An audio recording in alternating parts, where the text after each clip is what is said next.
What if I told you that we are suffering twice? Once when life hurts you, and the second time when you place that in your mind. Imagine carrying pain not in that one moment but in every thought afterwards. There is a philosophy that teaches you how to end the second suffering. Let's pause here and circle back. Stoicism began in ancient Greece in 300 BCE, founded by Zeno of Citium. It later flourished in Rome, shaping thoughts of philosophers like Seneca, Marcus Aurelius, and Epictetus. At its core, Stoicism is a practical philosophy, a guide to live well in a world full of chaos. The Stoics made a simple but profound distinction. Some things are within our control and some things are not. We control our thought, judgment, and action, but we do not control the external affairs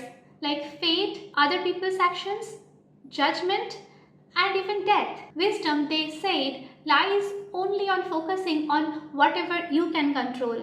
Take Marcus Aurelius, the Roman emperor. In his meditations written during plague and war, he constantly reminded himself, you have power over your minds and not over outside events. Realize this and you will find your strength. For him, peace was not about escaping hardship. It's about mastering one's response towards hardship. Stoicism does not mean suppressing emotions. It means transforming them. Anger becomes patience, fear becomes courage, grief becomes understanding. Epictetus, a former slave who later turned into a teacher, taught that suffering comes not from outside events but from how we interpret it. In other words, we suffer twice, once from reality and once from our thoughts. If we can stop the second, life becomes lighter.